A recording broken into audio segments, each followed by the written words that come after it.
할렐루야. 이 시간 새벽교회 주일 예배에 나오신 여러분들을 진심으로 환영하고 또 축복합니다. 이 시간 함께 기도하심으로 예배 자리에 나아가도록 하겠습니다. 하나님 아버지 감사합니다. 오늘도 주님을 찬양하고 주님을 높이기 위해 이 자리에 함께 모였습니다. 우리 함께한 이 자리가 주님 영광 받으시는 복된 자리가 되게 하시고, 이 자리에 나온 한 영혼들이, 모든 영혼들이 각자 두려운 마음과 슬픈 마음이 있다 할지라도 그 마음 모두 품으시고 감사 안으시는 그 예수님의 품을 더욱더 경험하며 누리며 돌아가는 이런 귀한 시간 되게 하여 주시옵소서. 감사드리며 예수님의 이름으로 기도드립니다. 사도신경으로 신앙을 고백하며 나아가겠습니다. 나는 전능하신 아버지 하나님 천지의 창조주를 믿습니다. 나는 그의 유일하신 아들 우리 주 예수 그리스도를 믿습니다. 그는 성령으로 잉태되어 동정녀 마리아에게서 나시고 본디오 빌라도에게 고난을 받아 십자가에 못 박혀 죽으시고 장사된 지 사흘 만에 죽은 자 가운데서 다시 살아나셨으며 하늘에 오르시어 전능하신 아버지 하나님 우편에 앉아 계시다가 거기로부터 살아있는 자와 죽은 자를 심판하러 오십니다. 나는 성령을 믿으며 거룩한 공교회와 성도의 교제와 죄를 용서하는 것과 몸의 부활과 영생을 믿습니다. 우리 시간 함께 기쁜 마음으로 함께 박수치며 돌아서지 않으리라는 찬양 함께 고백하겠습니다.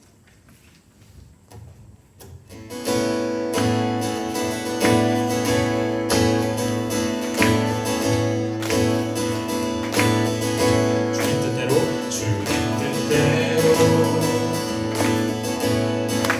살기로 해. 주님 뜻대로 살기로 했네.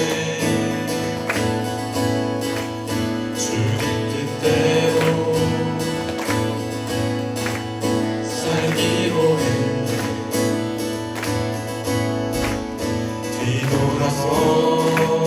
뒤돌아서지 않겠네.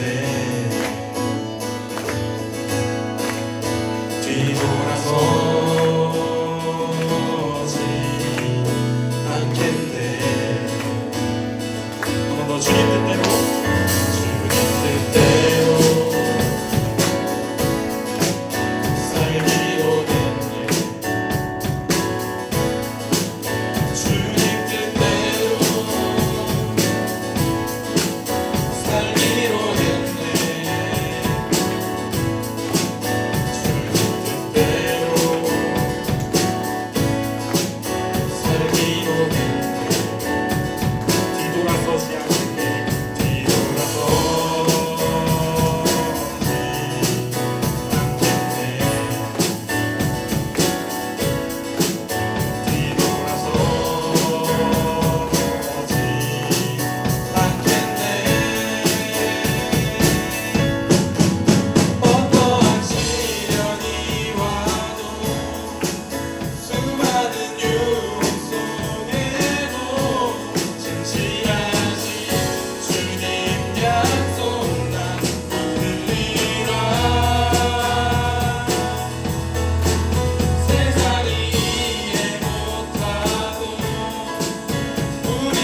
다시 일어나 다시 일어나 주를 예배하니 내 모든 기쁨이 되리 내 기쁨 되어 삶의 모든 순간을 주께 다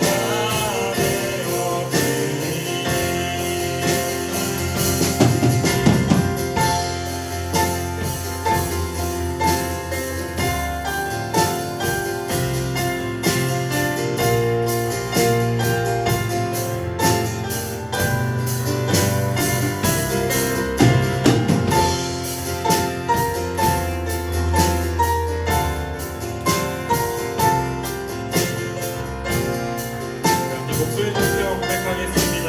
다시 일어나 다시 일어나 주를 예배하니 내 모든 기쁨이 되리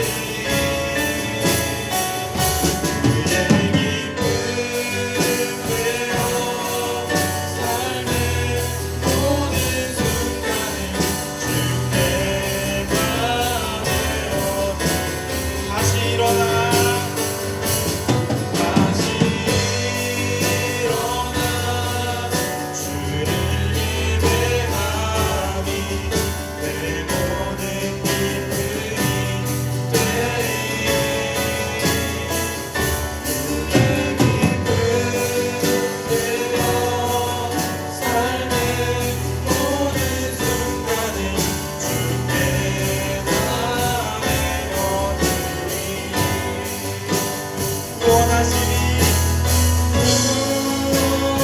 원하심이 보좌에 앉으신 우리 하나님과 어린 양께 있도다 원하심이 보좌에 앉으신 우리 하나님과 어린 양께 원하심이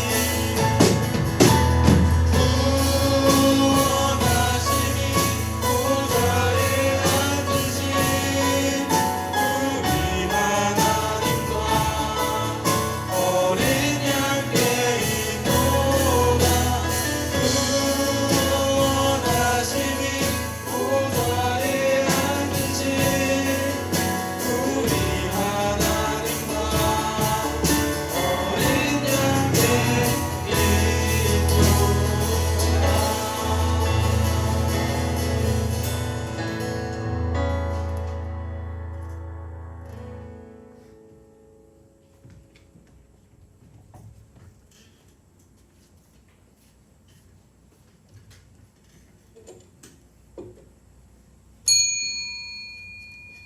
다 함께 아버지 사랑합니다 임내송 고백하심으로 2024년 9월 22일 주일 예배를 하나님 앞에 올려드리겠습니다.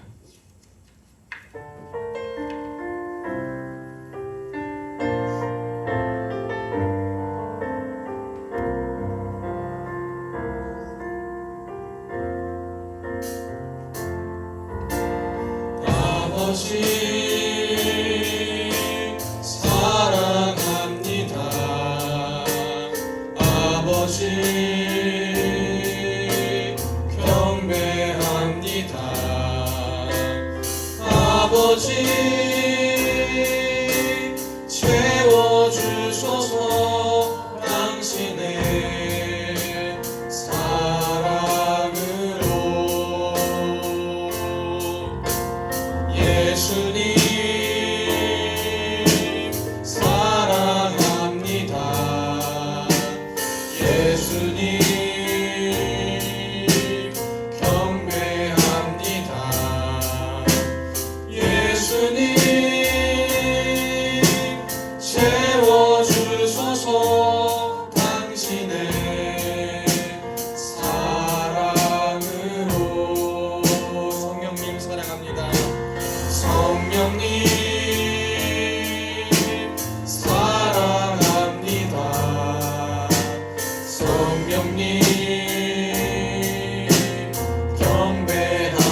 이어서 고안나 자매님 우리를 대표해서 기도 인도해 주시겠습니다.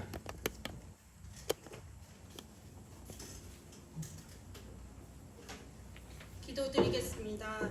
찬양과 영광 받기 합당하신 하나님, 오늘도 새날 주시고 주님의 날을 구분하여 예배 자리로 모이게 해주셔서 감사합니다. 세상 속에서 방황하지 않고 하나님의 자녀로 천국을 바라보며 살 수 있도록 믿음 허락해 주셔서 감사드립니다. 세상보다 하나님을 더 크게 여기고 세상에 소망 두기보다 변하지 않으시는 하나님만 의지하며 살아가길 원하지만 하나님을 의식조차 하지 않은 채 살아간 모습들을 회개합니다. 매일 말씀과 기도로 무장하여 깨어있게 하시고 각자 주어진 삶 속에서 수시로 하나님께 묻고 도움을 구하는 기도의 용사들 되게 도와주시옵소서. 나라를 위해 기도합니다. 기도로 대한민국을 시작하게 하신 하나님, 하나님을 경외하는 위정자들이 세워지게 하시고 이들을 통해 하나님의 뜻대로 나라가 하나 되게 하여 주시옵소서. 세빛교회를 위해 기도합니다. 하나님의 뜻이 있어 이곳에 세빛교회를 세우신 하나님, 믿지 않는 많은 청년들이 세빛교회를 통해 하나님을 만나길 원합니다. 이를 위해 교회를 섬기는 성도님들이 있습니다. 이들의 생활 속에 필요를 채워주시사 섬김에 어려움 당치 않을 수 있도록 하여 주시옵소서. 목사님을 위해 기도합니다. 목사님의 영육간에 강건하게 붙들어 주시고 목회 위에 함께 하셔서 말씀 사역하실 때 영육간 부흥과 치유의 역사가 일어나게 하여 주시옵소서. 이 시간 목사님을 통해 하나님 말씀 받기를 원합니다. 말씀 받을 때 아멘으로 화답하는 심령 되게 도와주시옵소서. 오늘도 살아계신 예수님의 이름으로 기도드립니다. 아멘.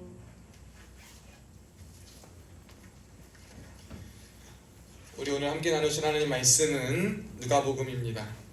누가복음 21장 34절로 36절 말씀입니다. 제가 가진 성경으로 135쪽에 있습니다. 133쪽에 있습니다. 신약 성경 구약 뒤에 신약입니다. 133쪽 구약 뒤에 신약 빨간색으로 되는데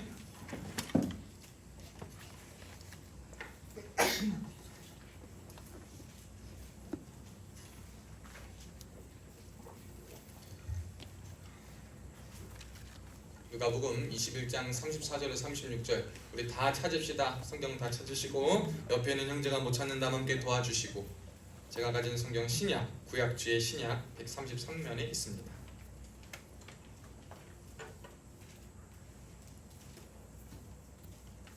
누가복음 21장 34절로 36절 세 절 말씀입니다. 우리 다 찾은 줄 알고 세 절 한 목소리로 합독합니다. 혹여나 못 찾은 친구는 앞에 화면에 나오니 같이 큰 목소리로 합독합니다. 시작! 너희는 스스로 조심하라. 그렇지 않으면 방탕함과 술 취함과 생활의 염려로 마음이 둔하여지고 뜻밖의 그날이 덫과 같이 너희에게 임하리라. 이날은 온 지구상에 거하는 모든 사람에게 임하리라. 이러므로 너희는 장차 올 모든 일을 능히 피하고 인자 앞에 서도록 항상 기도하며 깨어있으라 하시니라. 아멘. 오늘도 예배에 나오신 여러분들을 주님의 이름으로 사랑하고 축복합니다. 우리 함께 인사하겠습니다. 양손 들고 우리 배준이 처음 나왔지?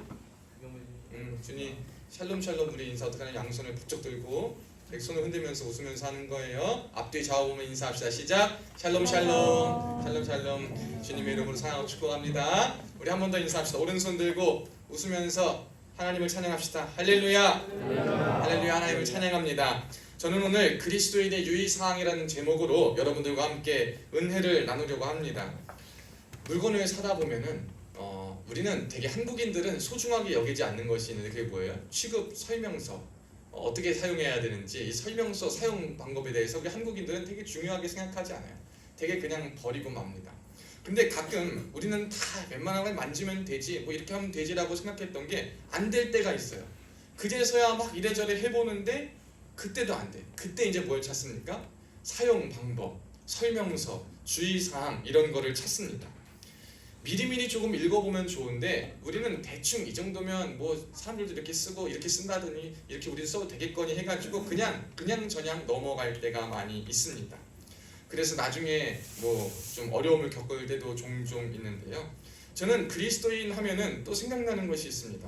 우리 그리스도인의 그런 유의사항과 그리스도인이 그냥 넘어가는 것은 무엇인가를 한번 또 생각해 보게 되었어요. 제가 늘 강조하지만 예수님을 믿는다는 것, 구원을 받는다는 것, 하나님의 백성이 되는 것은 다른 것이 없어요. 뭐 하면 오케이다? 지효가 뭘까? 믿으면 된다. 이런 믿으면 된다라는 말밖에는 없어요. 믿으면 됩니다. 무엇을? 예수 그리스도를. 뭐라서? 나의 창조주요 구원자로 믿으면 되는 거예요. 근데 이 믿으면 된다라는 말에 가만 생각해 보니까 우리가 이 말 하나 가지고 그리스도인들이 성경과 하나님의 말씀에서 그럼에도 불구하고 우리가 살아갈 때에 유의하고 지켜야 할 것이 분명히 성경에 기록되어 있는데 믿으면 된다라는 그 하나 말만 듣고 아무것도 생각하지 않고 아무것도 보지 않고 주의하지 않고 삶을 살아가는 모습을 우리는 보게 될 때가 많이 있어요. 저는 한번 생각해 봤어요. 여러분이 생각했을 때에 가장 믿음직한 말, 신앙생활을 하면서 그리고 삶을 살아가면서 가장 믿을 만한 말이 무엇이라고 생각하는지 한번 내가 물어볼게요. 이번에는 우리 간부님들 한번 물어보겠습니다. 눈들을 다 피하시는데 예은자매님 듣던 말 중에 가장 이 말을 들으면 뭔가 믿음직해. 이 말을 들으면 안심이 돼. 막 이런 말이 있습니까? 별로 없으세요? 뭐 그럴 게 없으시다. 그럼 우리 넘어가야죠. 고개를 숙이고 계신 안나 자매님.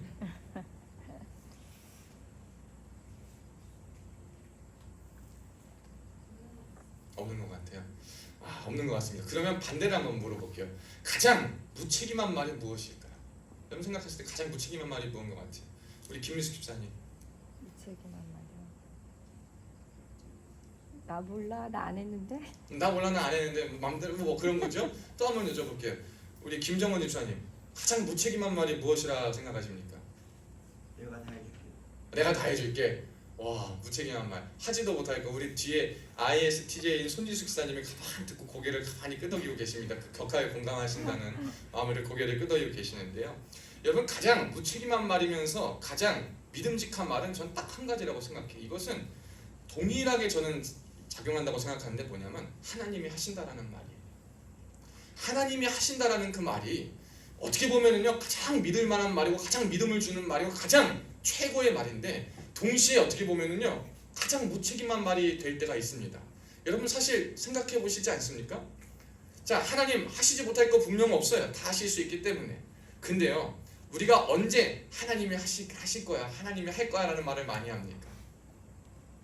모든 게 다 과정 노력하고 이어지고 잘 돼서 우리의 헌신과 수고가 들어가고 피가 땀이 다 들어가서 잘 이루는 걸 보면 그때 이제 혹자들은 우리들은 이제 하나님이 하셨다라고 고백할 수 있지만 그러한 순간 말고 삶을 살아가는 여정 속에서 여러분 기도하고 포기하지 않고 한 사람을 붙잡고 살리려고 노력하고 사람 만들려고 노력하고 참으려고 애쓰고 했을 때 언제 우리는 하나님께 맡긴다 그럽니까?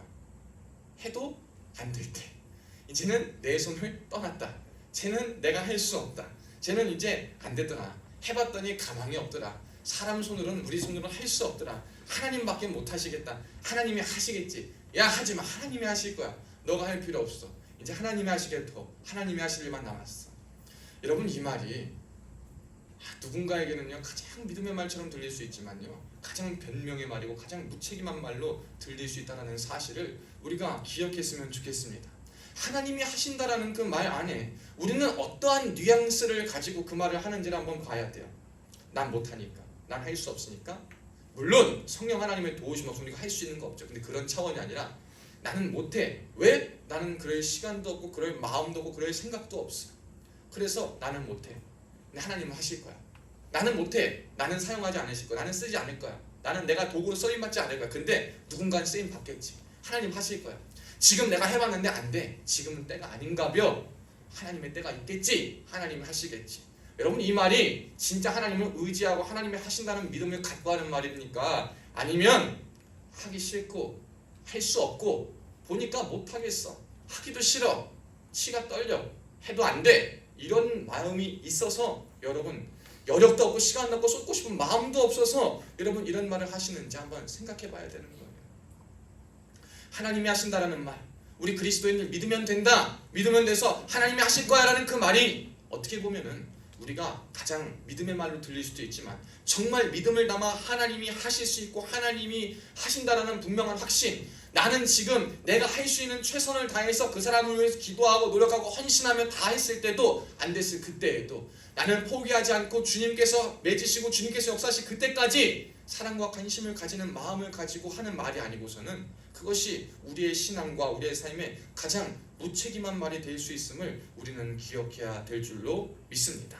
하나님은 다 하실 수 있어요. 하지만 우리가 하나님이 다 하실 수 있다는 말, 믿음은 다 된다는 말 안에 이 모든 뉘앙스를요 우리가 유의해서 사용해야 될 줄로 믿습니다. 그리스도인이 유의해서 사용해야 될 거, 하나님 성경을 통해서 믿으면 된다라는, 하나님은 다 하신다라는 그 말이 그냥 내 기분 따라, 내 조건 따라, 내 시간 따라 할 수 있는 것에 그쳐지는 고백이 될 것이 아닌 언제나 어디서나 진짜 주님은 능히 하실 수 있다라는 믿음을 가지고 하는 말이 되어야 할 줄로 믿습니다. 그것이 먼저 우리가 유의해야 할 점입니다. 그리고 그럼과 동시에 우리가 유의하기 위해서 세 가지를 한번 좀 생각했으면 좋겠어요. 첫째는 뭐냐면 우리의 믿으면 되고 하나님이 하신다라는 그 기본적인 믿음과 삶을 지탱하는 그 신앙인의 삶 안에 세 가지 항상 깨어서 경계해야 될 것이 있어요. 항상 머릿속에 기억하고 우리가 생각해야 될 것인 첫째는 뭐냐? 주님은 다시 오신다라는 사실입니다. 한번 따라해 보겠습니다. 주님은 다시 오십니다. 아멘. 여러분, 주님이 다시 오신다라는 이 가르침과 이 말씀을 우리가 늘 상기시키고 살아야 되는 거예요. 그것이 그리스도인이 유의해서 살아야 될 것입니다.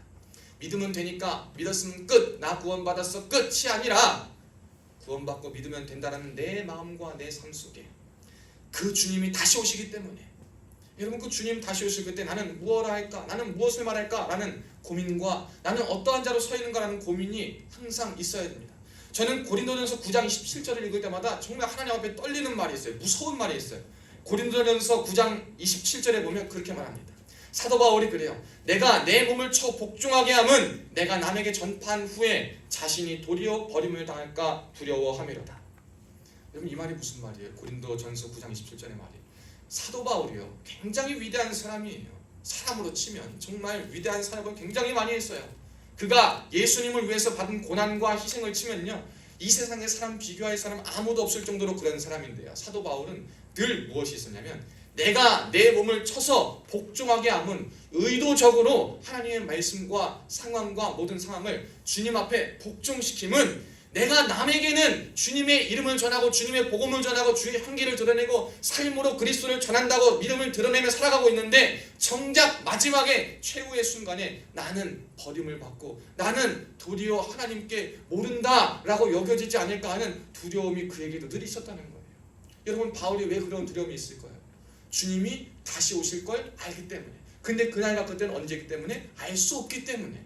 언제 주님이 오실지 모르니까 깨어서 늘 내가 항상 주님 앞에 나를 쳐서 복종시켜서 내가 전한 그 주님이 남에게만 전해지는 것이 아니라 내가 주님 앞에 정말 살고 주님 앞에 나 역시 정결한 자로 있고 주님께 택함받은 자로 쓰임받는 자로 바로 서 있기 위해서 매일매일 쳐서 복종하기 위해서 힘썼다라는 이 말을 우리가 기억해야 됩니다. 우리가 늘 유의해야 하고 우리가 경계해야 할 유의사항은 바로 이거예요. 믿음은 됩니다. 근데 그 믿음 안에 어떻게 무엇을 주의해야 되냐? 주님이 다시 오신다. 근데 그 주님 다시 오실 때는 그날은 언제 같이 임하냐 그러냐면 데살로니가전서 5장 2절과 베드로후서 3장 10절에 보면 동일하게 이야기하는 게 있어요. 그날이 도둑같이 임한다 그래요. 도둑같이. 여러분, 도둑이 예고하고 들어오는 경우가 있어요, 없어요? 없어요. 나 너네 집에 몇 시에 갈 건데 쪽지를 붙여놔야 안 들어가요. 도락 비밀번호 좀 알려줄래? 내가 조금 쉽게 들어가게. 여러분, 이런 착한 도둑이 있습니까? 없습니까? 아무도 없어요. 도둑이라 하면은요 언제든지 되게 세밀하게 관찰합니다. 그 사람의 행동 양식과 뭘 다 관찰해가지고 범죄자들을 보면은요 한 사람을 표적으로 삼으면 그 사람이 생활 라이프 스타일과 패턴과 뭐 일과 뭐 다 파악해서 이 빌대가 언제든지 탁 약점을 쳐서 들어가요. 나는 내가 감시당하는 줄도 모르고 살아가지만요 우리의 대적과 우리의 원수들은요 항상 우리를 주시하고 있습니다. 하나님이 마치 우리를 돌보고 계시는 것처럼 하나님 안에서 우리를 어떻게 하면 뺏어갈 수 있을까, 저 원수 마귀는요 매일매일 여러분을 도사리고 쳐다보고 있어요. 근데 우리는 하나님이면 됐지, 마지막에 하나님이 계시면 됐지, 그냥 믿었다고 고백하면 됐지, 이 배짱 하나로만 유의해야 할 삶의 원칙들과 말씀은 지키지 않고 주님 다시 오실 거 믿지 않고 주님의 때면 되겠지, 주님이 하시겠지, 주님이 나 살리시겠지 라는 이러한 잘못된 믿음을 가지고 살 때가 너무나도 많이 있는 거예요. 그럴 때 이제 어떻게 되는 거예요? 마귀가 그 틈을 보고 우리를 지배하고 정복하고 다스리고 하나님의 자녀에서 빼앗으려고 합니다. 여러분, 마귀는요 도적같이 우리를 찾아옵니다. 우리의 빈틈을 세밀하게 봅니다.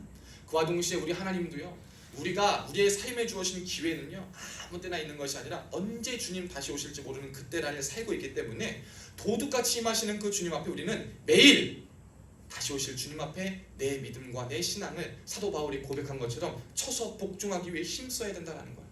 그러면 동시에 두 번째로 우리가 가져야 될 자세가 있는데 심판이 있다라는 것입니다. 한번 따라해 봅시다. 심판이 있습니다. 심판이 있습니다. 아멘. 여러분, 심판이 있어요. 경기에도 보면요 페어플레이한 사람과 정말 저 반칙 쓰는 사람하고 심판을 딱 보고, 사람 심판은요 어떨 때는 실수도 하지만요 하나님의 심판은 절대 실수가 없어요. 이 하나님의 심판이 있는데 이 주님이 다시 오셔서 하시는 일이 제일 먼저가 심판이에요. 심판은 뭐냐? 행한 대로. 네가 삶에서 살아가면서 행한 대로 주님을 심판하신다는 거예요. 하나님은요 CCTV 저리 가라, 하나님의 사각지대는 없어요. 하나님의 사각지대는 없기 때문에 언제나 어디서나 우리가 하는 걸 다 지켜보시고 정리하고 계신데, 하나님이 주님이 다시 재림하시면 우리가 그 재림하신 주님 앞에 설 때 심판자로, 심판을 받는 자로 서 있는 거예요. 그러면 주님이 우리의 모습과 믿음을 보시고 딱딱딱딱 판단하십니다. 그리고 마지막 세 번째, 결국 그래서 뭐가 있냐면 영원은 있다라는 걸 기억해야 합니다. 따라해 봅시다. 영원은 있습니다. 영원은 있습니다. 아멘. 영생으로 가냐 영멸로 가냐의 차이지 영원은 분명히 있는 거예요. 주님이 다시 오시고 그리고 다시 오실 주님을 심판하시면 그 심판 이후에 영생과 영멸이라는 그 길 딱 두 가지만 있는데 거기는 영원한 곳이에요. 생명과 멸함이 영원히 있는 그곳이라는 사실을요, 우리가 이 세상을 살아갈 때에 영원이니까, 미래니까, 추상적이니까, 잡히지 않으니까, 보이지 않으니까, 가늠이 안 되니까, 갔다 온 사람은 없으니까 대충 해도 되겠지라고 하는 것이 아니라, 우리는 오늘을 살아갈 때 이 세 가지의 경계할 점과 유의사항을 가지고 믿음의 생활을 해야 한다. 성경은 저와 여러분에게 말하고 있습니다. 오늘 본문에서도 그걸 경고하고 있어요. 그리스도인의 유의사항 과연 무엇이냐면 34절 첫 번째에 그렇게 말합니다. 뭐라고 얘기하죠? 너희는 조심하라 그러는데 어떻게 조심하라 그럽니까? 스스로 조심하라 이렇게 말합니다. 여러분, 우리는요 스스로 조심해야 돼요. 스스로. 하나님이 하시면 다 되겠지, 하나님한테 책임을 다 전가할 수 있습니까? 없습니까? 없어요. 해서도 안 돼. 하나님은요 우리에게 선택할 수 있는 자유를 주셨고 그에 대한 책임을 질 수 있는, 책임을 져야 하는 존재가 우리인데, 자유롭게 내가 다 선택해놓고 결과와 책임을 하나님께 다 돌린다? 우리는 영광을 하나님께 돌려야 되지 탓을 하나님께 돌리면 안 됩니다. 근데 반대로 영광은 내가 다 취하고 하나님 앞에 탓만 돌리는 많은 모습들을 보게 됩니다. 대표적으로 헤롯 왕이, 예수님 계실 그때 있었던 헤롯 왕이 영광을 자기에게 다 돌리다가 어떻게 되냐면 벌레에 다 잡아먹혀 죽었다. 성경은 그렇게 기록하고 있어요. 충에 먹혀 죽였다. 성경은 말하고 있습니다. 아무리 대왕이고 존경받는 사람이라 하더라도 하나님께서 취하실 영광을 대신하는 사람이 있다면 그 사람은 하나님께 기쁨을 드리지 못하고 그 사람은 하나님의 자리에 대신 자기가 앉아있기 때문에 분명한 심판과 죄값을 받습니다. 여러분, 우리가 이러한 모든 상황과 이러한 모든 것들 속에서 우리는 어떻게 해야 되냐? 내가 내 삶에 대한 책임을 질 마음을 가지고 스스로 조심할 수 있는 자가 되어야 할 줄로 믿습니다. 우리가 이 세 가지 사실을 방금 얘기했는데, 다시 오실 주님, 심판하실 주님, 영원히 있을 영생과 영멸의 삶에 대해서 얘기했는데, 자, 이것을 깨어서 우리가 조심하고 살아가기 위해서 어떠한 사람들은 성경에 나타난 징조를 굉장히 주의하고 살핍니다. 성경은요 말세에 대한 징조를 우리에게 이야기해 주고 있어요. 그 징조는 뭐냐? 곳곳에서 기근이 일어나겠고, 곳곳에서 불로 멸망하겠고, 자녀가 부모를, 부모가 자녀를, 가족이 서로가 원수가 되고 화가 되는 이러한 지금 이 세상에서 비정상적으로 많이 펼쳐지는 일들이 일어나잖아요. 성경에 다 기록된 이야기예요. 말세가 되면 하나님께서는 다 그런 일이 나타난다고 우리에게 이미 하나님의 말씀을 통해서 예고해 주셨어요. 그 예고된 것을 다 우리에게 말씀을 통해 우리가 알 수가 있는데, 자연재해를 통해서도 하나님이 말씀해 주십니다.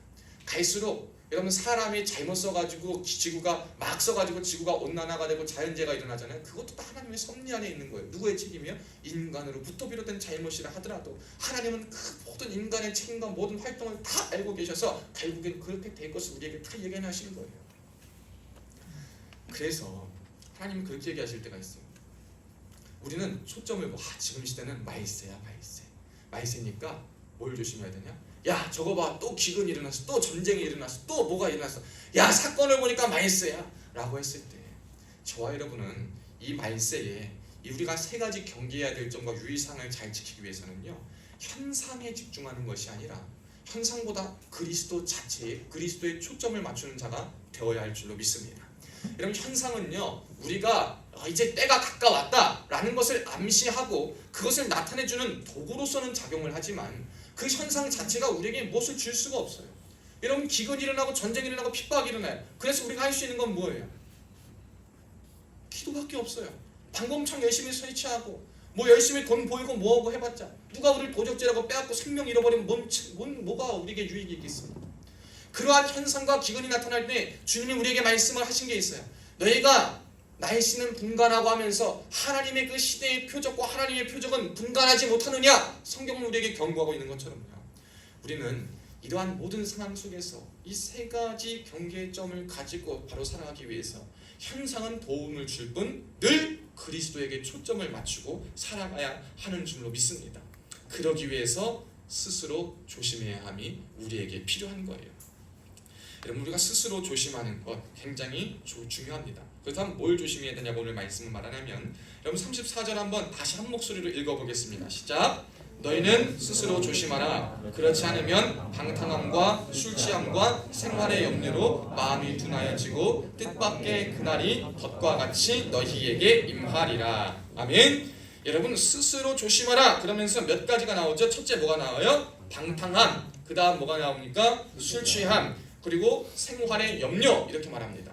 이 세 가지를 사실 잘 생각해 보면 뭐로부터 시작하냐면 큰 중차대한 사건이나 현상으로부터 시작되는 것이 아니라 기본적인 일들로부터 시작되는 거예요. 기본적인 생활 습관, 의식주, 행동 양식으로부터 시작되는 모든 기인하는 그러한 원인들입니다. 방탕함도 그렇죠, 술 취함도 그렇죠, 생활의 염려도 그렇죠. 다 뭐예요? 먹고 사는 문제 때문에, 먹고 사는 문제와 쓰는 시간 때문에, 우리에게 주어진 선택의 여건 때문에 우리가 절제하지 못하고 통제하지 아니하고 우리가 발을 사용하지 아니하고 우리가 걱정하고 근심하여 하나님을 떠나 살고 있을 그때에 일어나는 그 일들에 대해서 성경은 말하고 있습니다. 성경은 언제든지 저와 여러분에게 너네 큰 돈이 들어왔을 때 조심해라, 너네 크게 성공했을 때 조심해라, 그때가 위험할 때다 라고 특정한 때에 대해서 경고하는 말씀도 있지만 자세히 한번 성경을 읽어보세요. 매일 매사 매순간 기본적인 삶의 자세에 대해서 우리에게 계속 얘기해주고 있어요. 오늘 본문도 마찬가지예요. 방탕함 뭡니까? 이런 방탕함 뭐예요? 결국 저는 이걸 정리하자면 절제되지 못한 거다라고 봅니다. 절제되지 못한. 여러분 시간도 여러분 거, 여러분 자신도 여러분 거라고 생각하잖아요. 그러니까 뭐예요? 마음대로. 그러니까 우리 먹고 싶은 거 먹고 쓰고 싶은 거 쓰고 할 수 있잖아요. 그런데 우리가 그 안에서 한번 잘 생각해봐야 될 것은 그럼에도 불구하고 우리에게 절제의 훈련이 필요하다. 여러분 절제의 훈련이 필요한데 그것은 뭐냐? 내 자유를 절제하는 것, 내 여건을 절제하는 것, 허락된 것을 절제하는 것, 소유한 것을 절제하는 훈련이 우리에게 필요합니다. 이것이 우리에 있는 방탕함을 스스로 조심하기 위한 방법으로 사용되어집니다. 요즘은요 절제가 되는 것 같으면서도 절제가 안 돼요. 가만 들여다보면요, 저는 요즘 보면 사람들에게 자아가 좀 많은 것 같아요. 인터넷상에 존재하는, 웹상에 존재하는 자아와 현실상의 자아. 여러분 이것은 사실 이 두 자아의 차이가 있다는 것은 이건 엄연한 비정상적인 일이에요. 여러분 하나님은 여러분을요 어떠한 가상의 공간이나 현실에 가두어두고 거기서 살게 하신 분이 아닙니다. 우리가 살아야 될 것은 이 현실 세계예요. 현실 세계는 뭡니까? 사람과 사람이 소통을 하고 관계를 맺고 어우러져 살아가는 건데 여기서는 그냥 가만히 있고 저 못해요 안 하고 막 다 이러고 있다가 웹상에 가면은요 그렇게 대단한 사람들이 없어요. 애를 보면 아무것도 못하는 애들 텔레비도 이거 영상으로 보면 다 어서 춤추고 있고 뭐 하고 있고 챌린지 하고 있고 다 하고 할 거 다 하고 있어. 거기서는 뭐 완전 내 세상이에요. 근데 밖에서 보면은 저 못해요 안 해요. 그럼 뭐예요? 내 모습을요 절제할 것에는 절제하지 않고 절제되지 않은 것에는 막 자유롭게 쓴다라는 거예요. 여러분 이게 여러분 한번 잘 생각해봐야 됩니다. 지금 시대를 살아가는 여러분, 저도 그렇고 여러분들도 이거 굉장히 고민해야 될 문제예요. 우리가 하나님께서 만드신 세상과 사람, 이 세상을 살아가는데 사람과 사람은 관계를 맺으면서 살아가는데 물론 그 인터넷과 웹상에서 여러분 SNS상에서 하는 여러분의 모습이 관계성을 가지고 뭐 전도의 측면으로 사용한다면 상관이 없겠지만 과연 진짜 여러분이 그러한 모습을 가지고 여러분의 삶의 모습을 절제하며 살아가는 것일까요? 이러한 질문을 해봐야 돼요. 여러분이 사람들 앞에 섰을 때의 여러분의 모습과 그리고 여러분의 허락된 재능과 이것들을요 어떻게 해야 되나요? 그것도 생각해봐야 되고 그런 게 있어요. 요즘은 말도 절제해야 돼. 보니까 그래요. SNS 이렇게 사람들 보면은요 여러분 제가 왜 이게 절제해야 된다 그러고 여러분 누리는 핸드폰 시간 이런 걸 통해 왜 이걸 절제해야 된다 그러냐면요 여기에 빠지니까요 바른 세계를 못 봐요. 세계도 다 간접 경험이에요. 내가 직접 경험하고 나도 보고 하나님의 말씀과 부딪혀도 보고 통해도 보고 싸워도 보고 결단도 해보고 막 결심도 해보고 당해도 보고 넘어지도 보고 엎어져 보고 해야지 성장하고 성숙하고 살아가는데 삶에서 다치기 싫어. 삶에서 에너지 쓰기도 싫어. 누구와 함께 뭐 하기도 싫어. 다 하기 싫어. 그냥 나는 이거 하는 게 좋아. 이것만으로도 난 살기 좋게. 여러분 그것이 과연 여러분에게 주신 삶을요 잘 절제하는 모습인가? 하나님이 원하시는 모습인가를 한번 잘 생각해 봐야 됩니다. 이거는 성향의 문제도 아니고요 세대의 문제도 아니고 이건 누구의 문제도 아니에요. 이것은 사람 본연이 고민해야 될 문제인데 이 시대에 더 두각을 나타내고 우리가 고민해야 될 문제라는 거예요. 여러분이 더 함께 SNS 보면은 여러분 성경이 따로 없어요. 여러분이 보는 그 피드, 게시물들, 여러분이 원하는 것 맞는 것만. 요즘 제가 어떤 정신 그 심리 상담가가 하는 이야기를 들어요. 요즘 젊은이들의 심각한 문제가 뭐냐면은요, 다 보고 싶은 것만 보고 그거 알고리즘 타가지고 내 말과 내 생각에 다 확증을 되어지는 확증 편향에 사로잡혀 다 살아가고 있다라는 거예요. 우리가 여러분 확증 편향을 살아가기 위해서는 하나님 말씀에만 확증을 하고 살아가야 되지. 여러분의 생각과 여러분의 모든 것이 하나님의 말씀보다 더 확증 편향돼서 말씀이 비집고 들어가고 말씀이 여러분의 삶에 움직일 틈을 주지 않으면 여러분 그게 죄고 그게 방탕한 인생을 살아가는 거예요. 그게 여러분의 삶을 절제하지 못하고 살아가는 겁니다. 꼭 한마디 해야 돼. 뭘 당하면 꼭 한마디를 내가 이 한마디를 하고 끝내줘야 되겠어. 한마디는 해야 정신을 차리겠지. 내가 무언가를 일침을 꽉 놔줘야겠어. 절제하세요 여러분. 웹상에서도 좀 절제하시고요. 사회생활에서 절제하세요.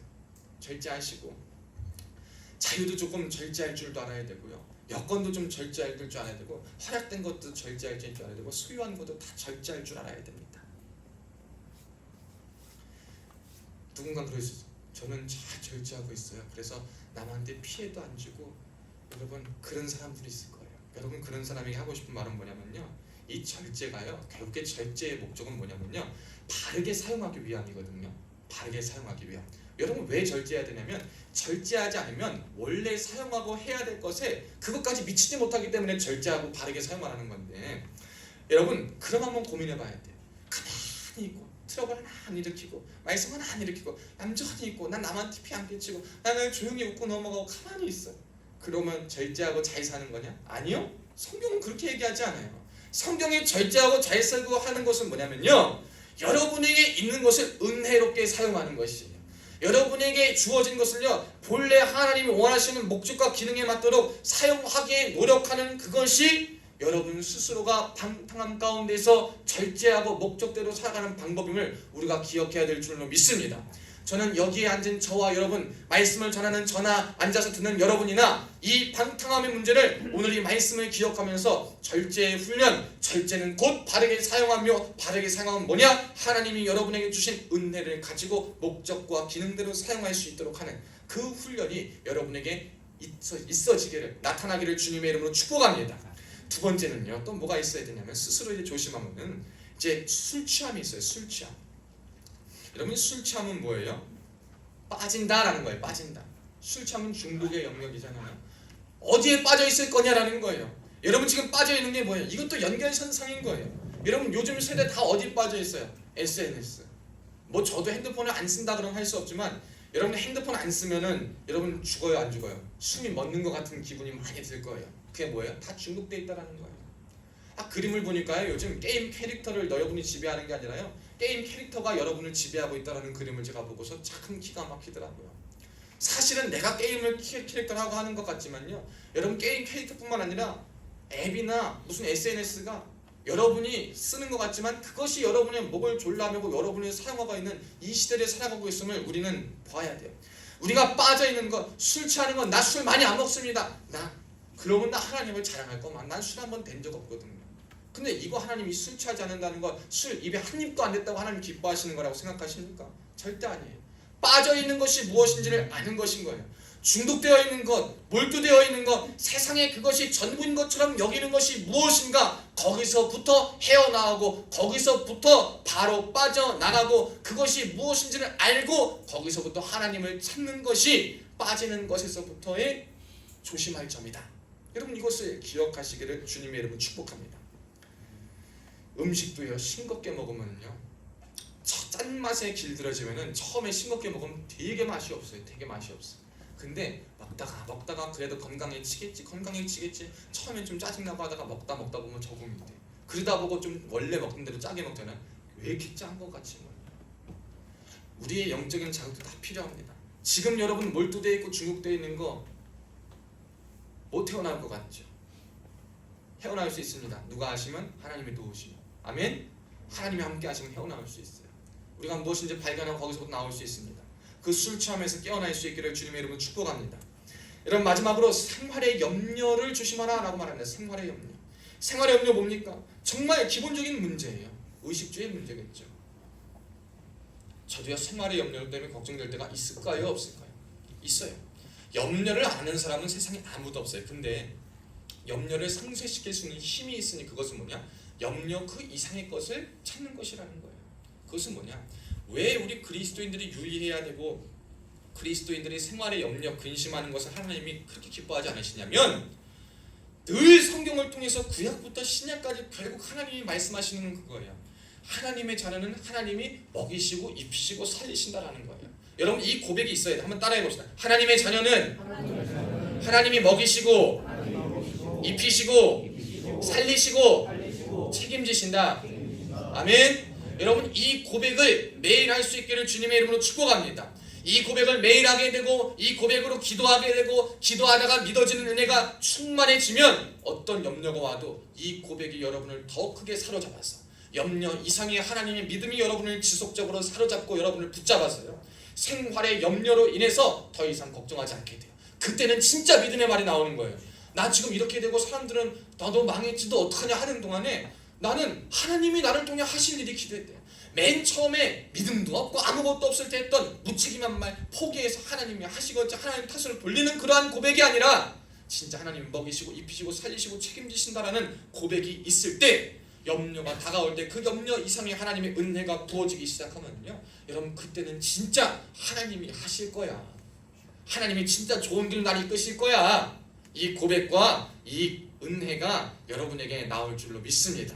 그래야지만 여러분의 마음이 둔해지지 않을 수 있다. 그래야지만 여러분에게 닥칠 도둑 같은 그날에 하나님 앞에 바로 깨어설 수 있다. 성경은 저와 여러분에게 말하고 있습니다. 여러분 이것을 기억하시기 바랍니다. 근데 이것은요 지금 말한 노력으로 그냥 말로만 해서는 안 돼요. 그래서 뭘 하라 그러냐? 항상 기도하며 깨어있으라. 아멘. 여러분 기도하며 깨어있으라 성경은 말합니다.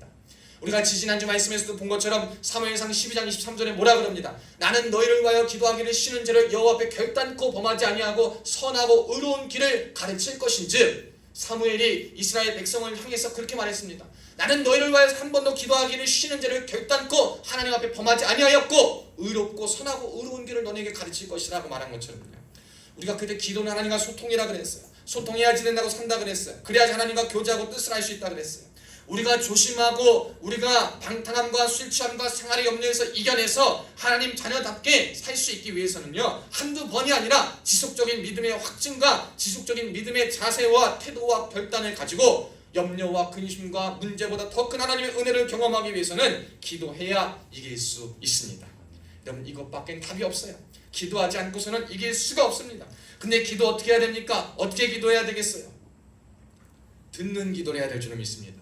여러분 듣는 기도를 하세요. 듣는 기도. 항상 기도하며 깨어있으라 할 때 기도는요 쌍방향적이어야 돼. 나만 내질르는 기도가 아니라 내가 하나님 앞에 내질르고 내가 하나님 앞에 다 드러났다 그러면 그때 나에게 말씀하신 하나님의 음성은 무엇인가?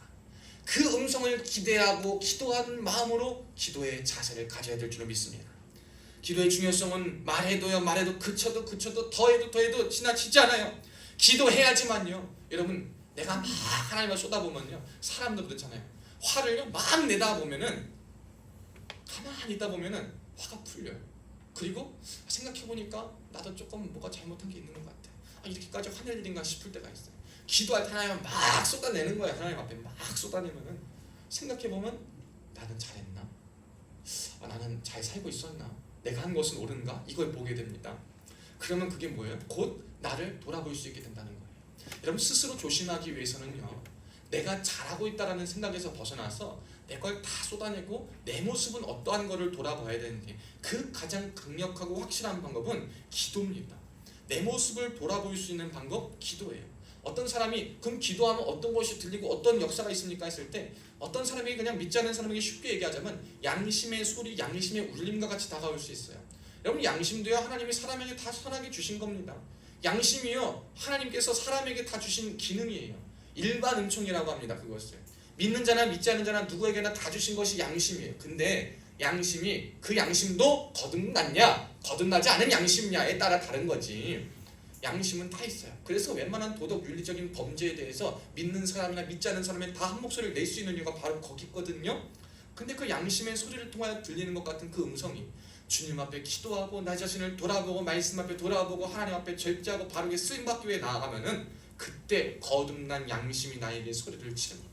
그리고 이렇게 주일과 하나님의 사람들과 교제하고 말씀을 읽고 들을 때마다 내 마음을 찔릅니다. 저거 나에게 주시는 말씀인데 저거 나에게 하나님 역사하시는 말씀인데 그게 성령께서 지금 내게 역사하시는 그 말씀이구나 라는 것을 우리가 깨우칠 수가 있는 거예요. 그래서 결국 뭐 해야 되냐? 기도해야 된다는 거예요. 우리가 하나님을 맞이한답니다. 여러분 장차 36절에 보면 너희는 장차 올 이 모든 일을 능히 피하고 인자 앞에 서도록 기도해야지만 피할 수 있어요. 모든 재앙, 심판에서 멸망으로 가는 그 재앙을 피할 수 있고 염려로 인해 하나님 떠나는 것을 피할 수 있고 방탕함에 쫓겨서 마음이 허덕이는 것을 피할 수 있고요.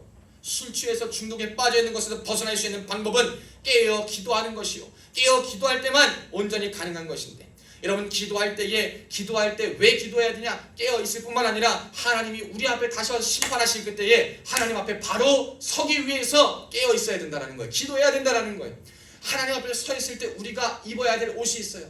여러분 잔치에 가도 예복이 있다고 그랬잖아요. 하나님 앞에 우리는 흰 옷을 입어야 돼. 하얗고 깨끗하고 정결한 옷을 입어야 되는데 식당 가도요 왜 꼭 흰 옷 입고 가든 어떤 옷 입고 가든 앞치마를 꼭 하잖아요. 앞치마를 해도 꼭 튀는 게 있어요 없어요? 가만 보면 꼭 있어요. 어디든 하나가 꼭꼭 쳐 있어. 그럼 또 뭐 해야 돼요? 다 빨아야 돼. 열심히 빨아. 흰 거면 더 빨아야 돼. 우리가 주님 앞에서 믿는 자는요 그리스도의 의가 믿을 때 더 들어와서 우리는 깨끗해져요. 근데 이 깨끗해지는 게 내가 죄 짓고 내가 또 방황하잖아요. 그러면 또 막 더러워지기 시작하는 거예요. 그럼 뭐 해야 되냐? 빨아야 돼. 근데 나 자신은 내 영은요 빨래로 빨 수가 없어. 뭘로 빨아야 되냐? 기도로 빨아야 되는 거예요. 그것이 내 예복을 준비하는 거예요. 그래서 기도를 해야 된다 성경은 말하는 거예요. 기도할 때 회개할 때 우리의 심령이 빨아지고 우리의 옷이 빨아지고 우리가 깨끗해지는 방법은요 기도하는 것밖에 없어요. 말씀 백날 읽어도 기도하지 않으면 심령이 안 깨끗해져요. 말씀 백날 읽고 천날 읽고 박사가 돼도요 하나님 앞에 회개하지 않으면 옷이 안 깨끗해져요.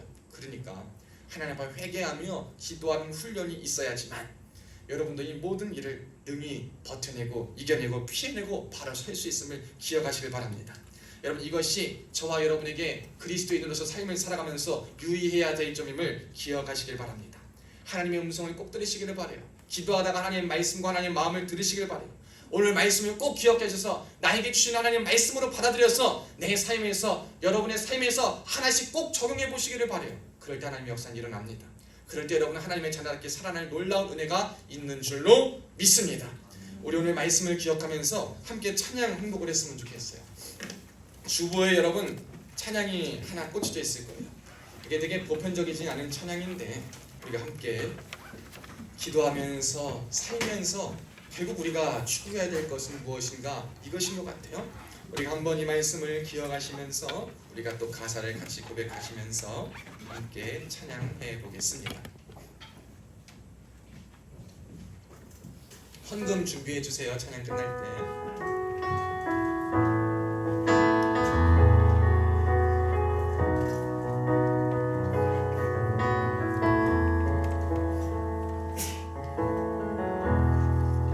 가만히 귀 기울이면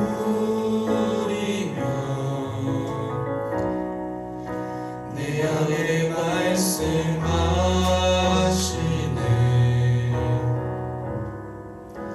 늘어설픈 나의 우둔한 마음도 이해할 수 있는 언어로 나의 생애 순간순간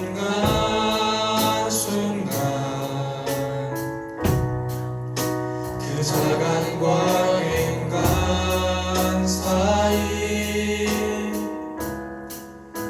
늘 배어 흐르는 수많은 질문과 그 많던 떨림 사이로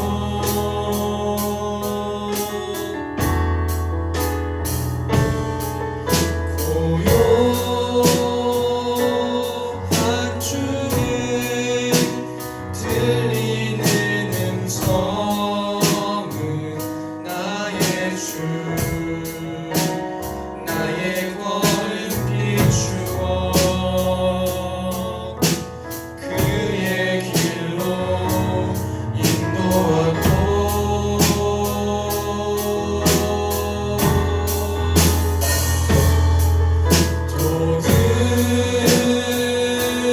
그 길로 나 순종하며 걸어갈 때면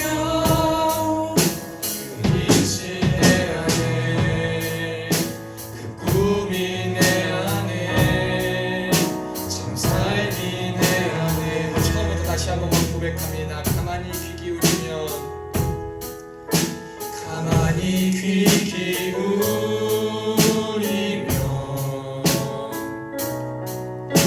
내 안에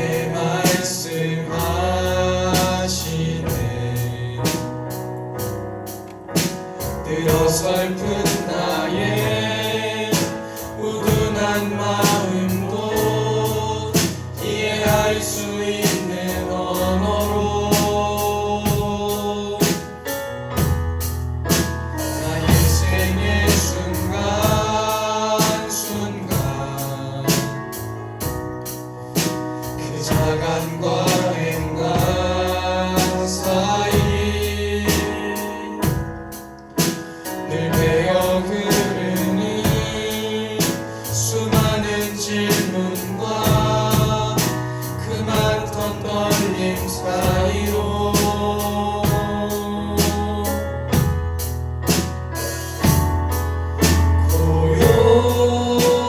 고요한 중에 들리는 음성은 나의 주 나의 걸음 비추어 그의 길로 인도하고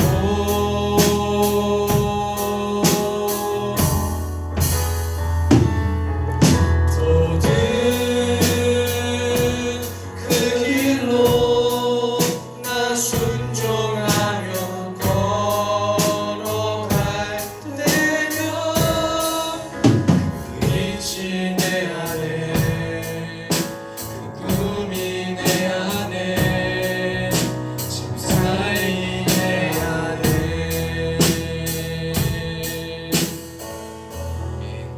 오늘 말씀을 기억하시고 우리 찬양을 기억하시면서 한 주를 살아가시면 좋겠습니다. 우리 헌금 봉헌하시고 제가 헌금 기도하고 기도합니다. 살아계신 하나님 아버지 감사합니다. 오늘도 복된 주님의 날에 주님 앞에 나아올 수 있는 은혜 허락하여 주심에 감사합니다. 주님, 오늘 주님 앞에 나와 주의 말씀을 듣고 주의 말씀 앞에 서게 하심에 더욱 감사합니다.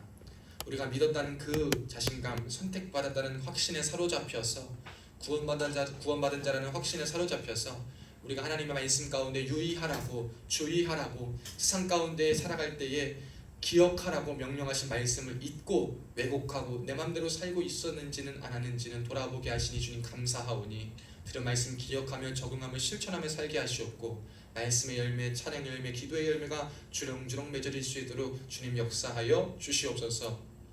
특별히 예배 자리 나올 때 빈손으로 나오지 않고 예물 드린 손길이 있습니다. 예물 속에 담겨져 있는 소원을 아시는 주님, 주의 이런금과 감사원금 기쁘게 받아주시옵고, 주님 앞에 온전히 쓰임받고 이 예물이 쓰여지는 곳마다 하나님 나라 확장되게 하시옵고, 예물 드린 손길 위에 하늘의 신령한 복과 땅의 기름진 복으로 차고 넘치는 역사만 있게 하여 주시옵소서. 감사드리며 살아계신 예수님의 이름으로 간절히 축복하며 기도하옵나이다. 아멘. 여러분, 광고 말씀 잠깐 보겠습니다. 찬양 큰 서 있어요. 이제 나가고 축복할 거예요. 점심 식사와 성경 공부 있습니다. 함께 참석하셔서 은혜의 시간 되길 바랍니다. 혹시나 이런 질문이 있어서 있는데, 점심 식사 같이 하고픈 형제 있으면 말해 주세요. 그러면은 같이 할 수 있으니까 말해 주세요. 제가 다음 주에 총회 출타를 갑니다. 그래서 출장으로 인해서 비우게 될 텐데 기도해 주시기 바랍니다. 제가 출장 중에 있어서 수요 예배가 없는 것이 아니라 수요 예배는 18시 반에 있는데, 이번엔 특별히 방주영 전성원 형제가 자신의 삶에 나는 은혜의 나눔을 하는 시간을 갖습니다. 함께 시간 되시는 분들은 다 이 수요 예배 자리에 오셔서 함께 은혜 나누시면 좋겠습니다. 새벽 예배는 금요일 날 있으며 금요일 6시 06시 반에 진행됩니다. 혹속 일과가 맞춰져서 새벽 예배도 15분 늦춰졌습니다. 어려움이나 고민, 신앙 상담을 원하는 형제 간부 가족분들은 언제나 저에게 연락 주시면 됩니다. 우리 기도의 제목을 놓고 기도하시고 함께 하나님께 나아가길 축복합니다. 우리 시간 자리에서 다 함께 일어나겠습니다. 자리에 다 함께 일어나서 옆에 있는 형제, 옆에 있는 우리 성도님들 보면서 다시 한번 인사합시다. 주님의 이름으로 사랑하고 축복합니다. 우리 한마디 더 해봅시다. 형제님의 인생을 하나님이 책임지십니다. 예수님의 인생을 아멘. 여러분, 하나님 책임지십니다. 이 믿음의 고백 놀랍게 있기를 축복합니다. 야곱의 축복 부르고 축도의 예배 마칩니다.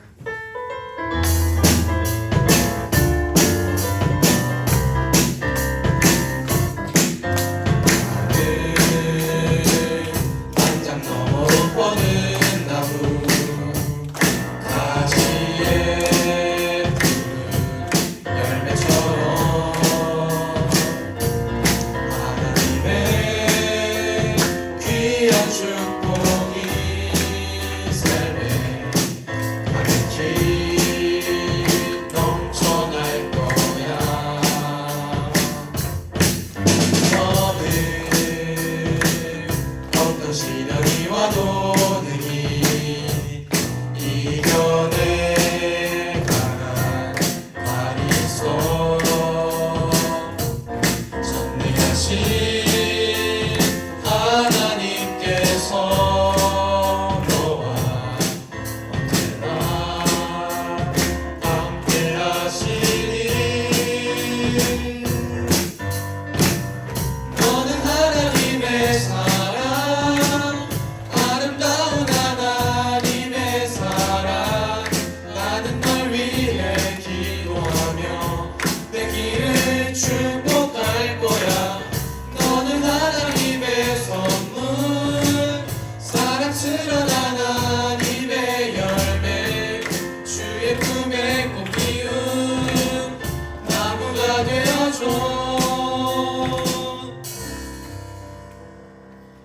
이제는 우리 주 예수 그리스도의 은혜와 하나님 아버지의 극진하신 사랑과 성령님의 감동감화 위로 고통 충만하신 은혜가 오늘 말씀을 듣고 구원받고 선택받은 하나님의 자녀로서 믿으면 주님께서 책임져 주시지만, 내 삶에서 하나님을 떠나지 않고 하나님의 자녀답게 약속하신 말씀 위에 지키라 하신 말씀을 기억하여 하나님을 저버리지 않기로 다짐하는 이 땅 가운데 유념하여 살 것을 살아가며 하나님 보시기에 아름다운 삶을 살아가기로 다짐하는 사랑하는 성도들 머리머리 위에 지금으로부터 영원토록 함께 있을지어다.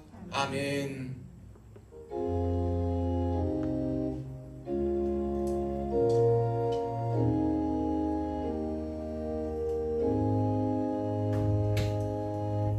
자, 우리 앞에 나와서 다 함께 사진 찍고 그리고 말씀 퀴즈 하겠습니다.